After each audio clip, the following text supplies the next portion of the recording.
శ్రీ సాయినాథాయ నమః. శ్రీ సాయి సచ్చరిత్రము 6వ అధ్యాయము. సాయిబాబా యొక్క అనుమతి వాగ్దానము. సంసారమను సాగరంలో జీవుడనేడి ఓడను సద్గురుడే సరంగు అయి నడుపునప్పుడు అది సులభముగాను సురక్షితముగాను గమ్యమును చేరును. సద్గురు అనేగానే సాయిబాబా స్ఫురణకు వచ్చును. నా కండ్ల ఎదుట సాయిబాబా నిలిచి ఉన్నట్లు, నా నుదిట ఊది పెట్టుచున్నట్లు, నా శిరస్సుపై చెయ్యి వేసి ఆశీర్వదిస్తున్నట్లు పొడుముచున్నను. నా మనస్సు సంతోషంతో నిండిపోయి కండ్ల నుండి ప్రేమ పొంగి పొర్లుచున్నది. గురుహస్త స్పర్శ మహిమ అద్భుతమైనది. ప్రళయాజ్ఞచే కూడా కాలనట్టి వాసనామయమైన సూక్ష్మ శరీరము గురు కరస్పర్శ తగులగానే భస్మమైపోవును. అనేక జన్మార్జిత పాప సంచయము పటాపంచలైపోవును. ఆధ్యాత్మిక సంబంధమైన విషయములు వినుటకే విసుగుపడిన వారి వాక్కు కూడా నెమ్మది పొందును. శ్రీ సాయి సుందర రూపము కాంచుట తోడనే నేనే తానను స్ఫురణ మేల్కొని ఆత్మ సాక్షాత్కారం ఆనందము కలిగించును. నేను నువ్వు అని భేదభావమును తొలగించి బ్రహ్మైక్యానుభవమును సిద్ధింపజేయును. నేను వేద పురాణాది సద్గంధములు చదువునప్పుడు నా సద్గురుమూర్తియే అడుగడుగునకు జ్ఞప్తికి వచ్చుచుండెను. నా సద్గురువైన శ్రీ సాయిబాబాయే శ్రీరాముడిగా శ్రీకృష్ణుడిగా నా ముందు నిలిచి తన లీలలను తామే వినిపింపజేయునట్లు తోచును. నేను భాగవత పారాయణకు పూనుకొనగానే శ్రీ సాయి యాపాదమస్తకము కృష్ణుని వలె కనిపించును. భాగవతమో ఉద్ధవగీతయో తామే పాడుచున్నట్లుగా అనిపించును. ఎవరితోనైనా సంభాషించినప్పుడు సాయిబాబా కథలే ఉదాహరణములుగా నిచ్చుటకు జ్ఞప్తికి వచ్చును. నాకై నేను ఏదైనా వ్రాయ తలపెట్టినచో ఒక మాట గాని వాక్యము గాని రాయుటకు రాదు. వారి ఆశీర్వాదము లభించిన వెంటనే రచనాధార అంతులేనట్లు సాగును. భక్తునిలో అహంకారము విజృంభించగానే బాబా దానిని అణిచివేయును. తన శక్తితో వాని కోరికలను నెరవేర్చి సంతుష్టి చేసి ఆశీర్వదించును. సాయి పాదములకు సాష్టాంగ నమస్కారం చేసి సర్వస్య శరణాగతి చేసిన వానికి ధర్మార్థ కామ మోక్షములు కలుగును. భగవత్ సాన్నిధ్యమునకు పోవుట కర్మ, జ్ఞాన, యోగ, భక్తి మార్గములనడి 4 త్రోవలు కలవు. అన్నింటిలో భక్తి మార్గము కష్టమైనది. అది ముండ్లు గోతులతో నిండియుండును.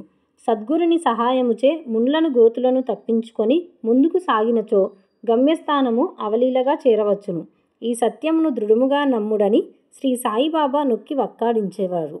స్వయం సత్తాకమైన బ్రహ్మము జగత్తును సృష్టించు నా బ్రహ్మము యొక్క శక్తి, మాయ, సృష్టి అను ఈ మూడింటి గూర్చిన తత్వ విచారము చేసి వాస్తవమునకి మూడును ఒకటియేనని సిద్ధాంతీకరించి బాబా తన భక్తుల శ్రేయస్సుకై చేసిన అభయ ప్రధాన వాక్యములను రచయిత ఈ కింద ఉదాహరించుచున్నారు. నా భక్తుని ఇంటిలో అన్న వస్త్రములకు ఎప్పుడూ లోటుండదు. నా అందే మనసు నిలిపి భక్తి శ్రద్ధలతో మనఃపూర్వకంగా నన్నే ఆరాధించు వారి యోగక్షేమములు నేను చూచెదను. కావున వస్త్రాహారముల కొరకు ప్రయాసపడవద్దు. నీకేమైనా కావలసిన భగవంతుని వేడుకొనుము. ప్రపంచంలోని కీర్తి ప్రతిష్ఠులకై ప్రాకులాటుట మాని దైవము యొక్క దర్బారులో మన్ననలు పొందుటకు భగవంతుని కరుణా కటాక్షములు సంపాదించుటకు ప్రయత్నించుము. ప్రపంచ గౌరవం అందుకొను భ్రమను విడుము. మనస్సునందు ఇష్టదైవము యొక్క ఆకారము నిలుపుము. సమస్తేంద్రియములను మనస్సును భగవంతుని ఆరాధన కొరకే నియమింపుము. ఇతరుల వైపు మనస్సు పోనివ్వకుము. ఎల్లప్పుడూ నన్నే జ్ఞప్తియందుంచుకొనుము. మనస్సును ధనసంపర్జార్జము, దేహపోషణ, గృహ సంరక్షణ మొదలైన విషయముల పట్ల సంచరించకుండా గట్టిగా నిలుపుము. అప్పుడది నెమ్మది వహించి శాంతముగాను చింతారహితముగాను ఉండును. మనస్సు సరైన సాంగత్యములో ఉన్నదనుకొనుటకు నిదియే గుర్తు. చంచల మనస్సునకు స్వాస్థత్వము చిక్కదు. బాబా మాటలు దహరించిన పిమ్మట గ్రంథకర్త షిరిడీలో జరుగు శ్రీరామనవమి ఉత్సవమును వర్ణించుటకు పూనుకొనెను.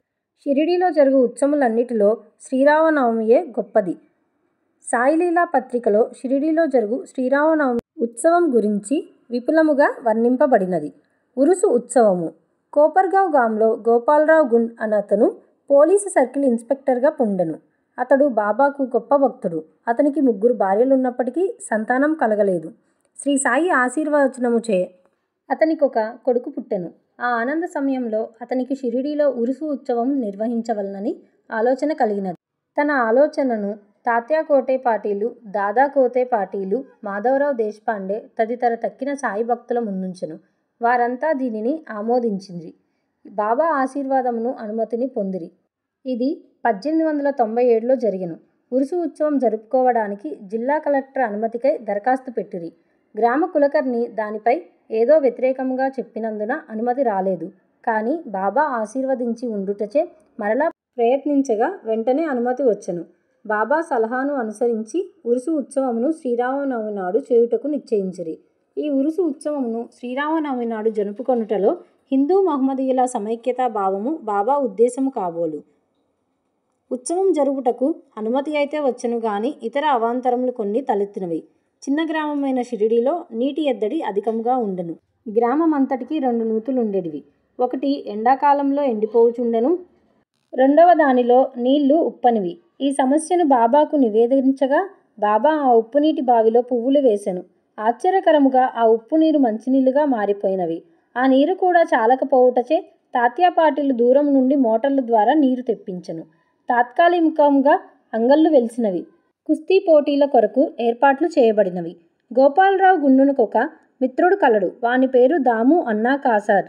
అతనిది అహ్మద్ నగరు. అతనికి 2 భార్యలున్నప్పటికీ సంతానము లేకుండెను. అతనికి కూడా బాబా ఆశీర్వాదముచే పుత్ర సంతానము కలిగెను. ఉత్సవము కొరకు ఒక జెండా తయారు చేయించవలనని గోపాలరావు అతనికి పురమాయించెను.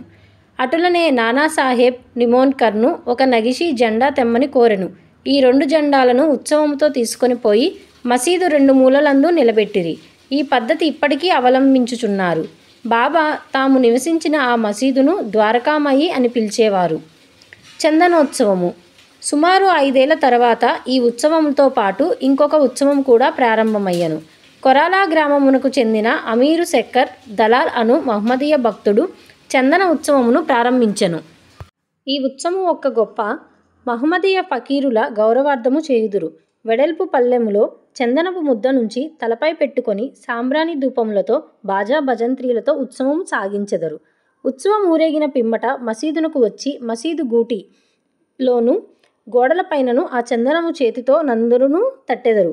మొదటి 3 సంవత్సరములు ఈ ఉత్సవమునకు అమీరు సెక్కర్ నిర్వహించెను. పిమ్మట అతని భార్య ఆ సేవను కొనసాగించెను. ఒకే దినమందు పగలు హిందువులచే జెండా ఉత్సవము, రాత్రులందు మహమ్మదీయులచే చందనోత్సవము ఏ అరమరికలు లేక జరుగుచున్నవి. ఏర్పాట్లు.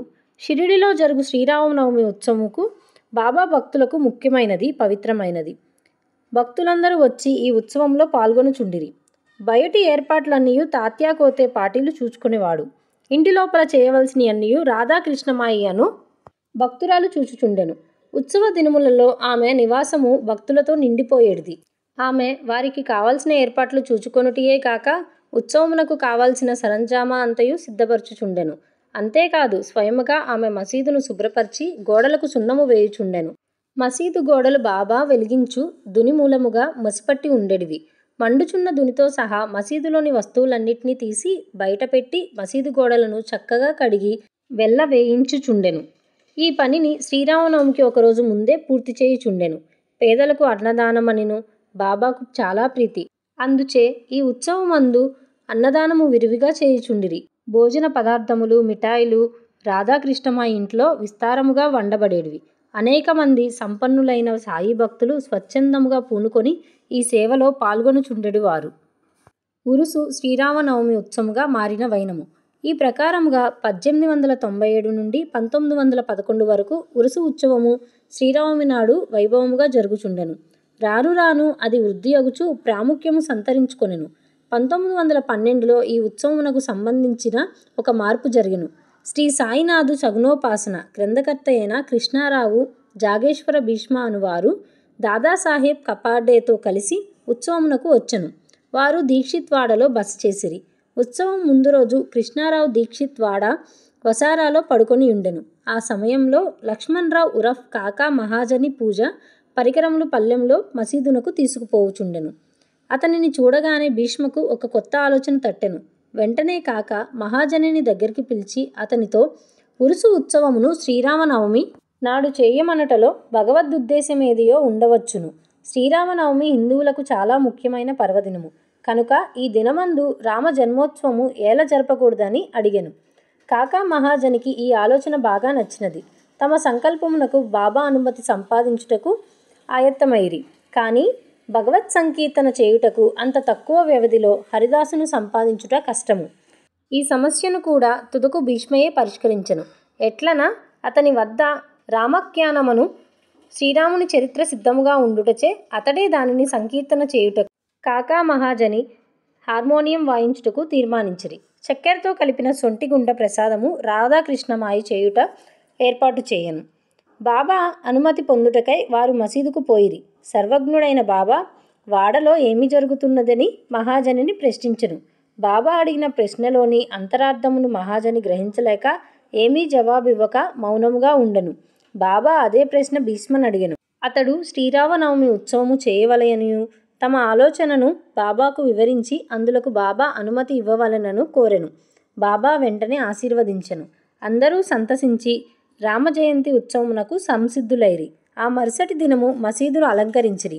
రాధాకృష్ణమయి ఒక ఉయ్యాలనిచ్చెను. దానిని బాబా ఆసనము ముందు వేలాడగట్టిరి. శ్రీరామ జన్మోత్సవ వేడుక ప్రారంభమయ్యెను. భీష్ముడు కీర్తన చెప్పుటకు లేచెను. మహాజని హార్మోనియం ముందు కూర్చొనెను. అప్పుడే లెండి నుండి మసీదుకు వచ్చిన బాబా అదంతయు చూసి మహాజనిని పిలిపించెను. రామ జన్మోత్సవము జరుపుటకు బాబా ఒప్పుకొనునో లేదో ఏమనునో అని జంకుతూ అతడు బాబా వద్దకు వెళ్ళెను. అది అంతయు ఏమని, అక్కడ ఉయ్యాల ఎందుకు కట్టినని బాబా అతనిని అడిగెను. శ్రీరామనవమి మహోత్సవం ప్రారంభమైనదనియు అందులకే ఉయ్యాల కట్టిననియు అతను చెప్పెను. బాబా మసీదులో నుండి భగవంతుని నిర్గుణ స్వరూపమును సూచించి నింబారు నుండి 2 పూలమాలలు తీసి ఒకటి మహాజని మెడలో వేసి ఇంకొకటి భీష్మకు పంపెను. హరికథ ప్రారంభమయ్యను. రామకథా సంకీర్తము ముగియగానే బాజా భజంత్రి ధ్వనుల మధ్య శ్రీరామచంద్రమూర్తికి జై అను జయ జయ ధ్వనులు చేయుచు పరమోత్సాహంతో అందరూ ఒకరిపైనొకరు గులాల్ అంటే ఎర్రటి రంగుపొడి జల్లుకొనిరి. అంతలో ఒక గర్జన వినిపించెను.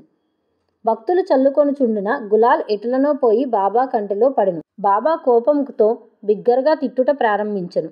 ఇది చూసి చాలామంది భయముతో పారిపోయిరి. కానీ బాబా యొక్క సన్నిహిత భక్తులు మాత్రం అవన్నీయు తిట్ల రూపముగా బాబా తమకిచ్చిన ఆశీర్వాదములని గ్రహించి కదలక అక్కడే ఉండిరి. శ్రీరామ జయంతి నాడు రావణుడే అహంకారది హరిషడ్వర్గములను సంహరించుటకు శ్రీ సాయి రూపంలో ఉన్న శ్రీరాముడు ఆగ్రహించుట సహజమే కదా అని భావించిరి. షిరిడిలో ఏదైనా కొత్తది ప్రారంభించినప్పుడల్లా బాబా కోపించుట ఒక రివాజు. దీనిని తెలిసిన వారు గమ్మున ఊరుకుండిరి. తన ఉయ్యాలను బాబా విరుచునను భయంతో రాధాకృష్ణమాయి మహాజనిని పిలిచి ఉయ్యాలను తీసుకుని రమ్మనెను. మహాజని పోయి దానిని విప్పుచుండగా బాబా అతని వద్దకు పోయి ఊయలను తీయవలదని చెప్పెను. కొంతసేపటికి బాబా శాంతించెను. ఆనాటి మహాపూజ హారతి మొదలగునవి ముగిసెను. సాయంత్రము మహాజని పోయి ఊయలను విప్పుచుండగా ఇంకనూ దాని అవసరం ఉన్నదని కనుక దానిని విప్పవద్దని బాబా అతనిని వారించెను. రామనవమి మరుసటి దినమున జరుపు గోపాలకాలోత్సవంతో కానీ ఉత్సవం పూర్తి కాదనే విషయము అప్పుడు భక్తులకు స్ఫురించెను. మరునాడు శ్రీకృష్ణ జననము నాడు పాటించు కాలాహండి అను ఉత్సవము జరిపిరి. కాలాహండి అనగా నల్లని కుండలో అటుకులు, పెరుగు, ఉప్పు, కారం కలిపి వేలాడగట్టెదరు. హరికథ సమాప్తమైన పిమ్మట దీనిని కట్టెతో పగలగొట్టెదరు. రాలిపడిన అటుకులను భక్తులకు ప్రసాదముగా పంచిపెట్టెదరు. శ్రీకృష్ణ పరమాత్ముడు ఈ మాదిరిగానే తన స్నేహితులకు గొల్లపిల్లవాండ్రకు పంచిపెట్టుచుండెను. ఆ మరుసటి దినము ఇవన్నీయూ పూర్తి అయిన పిమ్మట ఉయ్యాలను విప్పుటకు బాబా సమ్మతించెను. శ్రీరామనవమి వేడుకలు ఈ విధంగా జరిగిపోవుచుండగా పగటివేళ పతాకోత్సవము, రాత్రియందు చందనోత్సవం కూడా యథావిధిగా జరిగినవి. ఈ విధముగా ఆనాటి నుండి ఉరుసు ఉత్సవము శ్రీరామనవమి ఉత్సవముగా మారెను. 1913 నుండి శ్రీరామనవమి ఉత్సవంలోని అంశములు క్రమముగా హెచ్చినవి. చైత్రపాడ్యమి నుండి రాధాకృష్ణమాయి నామ సప్తాహము ప్రారంభించుచుండెను. భక్తులందరూ వంతుల వారీగా అందు పాల్గొనుచుండిరి. ఒక్కొక్కప్పుడు రాధాకృష్ణమాయి కూడా వేకువజాముననే భజనలో చేరుచుండెను. శ్రీరామనవమి ఉత్సవములు దేశమంతటా జరుగుట హరికథా కాలక్షేపం చేయు హరిదాసులు దొరుకుట దుర్లభముగా ఉండెను. శ్రీరామనవమికి 5-6 రోజుల ముందు ఆధునిక తూకారాం అని పిలువబడు బాలాబువ మాలియాను సంకీర్తనకారుని కాకా మహాజని యాదృచ్ఛికంగా కలియుట తటస్థించినది. శ్రీరామనవమి నాడు సంకీర్తన చేయుటకు మహాజని అతనిని షిరిడీ తోడ్కొని వచ్చెను. ఆ మరుసటి సంవత్సరం కూడా అనగా 1914లో కూడా తన స్వగ్రామమైన సతారా జిల్లా బృహత్ సిద్ధకటవటే గ్రామంలో ప్లేగు వ్యాపించి ఉండుటచే బాలబువా సతార్కర్ సంకీర్తన కార్యక్రమములు లేక ఖాళీగా ఉండెను. కాకాసాహెబ్ దీక్షిత్ ద్వారా బాబా అనుమతి పొంది అతడు షిరిడీ వచ్చి హరికథా సంకీర్తము చేసెను. బాబా అతనిని తగినట్లు సత్కరించెను. 1914 సంవత్సరంలో ప్రతి సంవత్సరము శ్రీరామనవమి నాడు షిరిడీలో సంకీర్తన చేయు బాధ్యతను శ్రీ దాసగను మహారాజునకు బాబా అప్పగించుట ద్వారా ఏటేటా ఒక్కొక్క కొత్త హరిదాసును పిలుచు సమస్య శాశ్వతముగా పరిష్కరించబడెను. 1912 నుండి ఈ ఉత్సవము రాను రాను వృద్ధి పొందుచుండెను.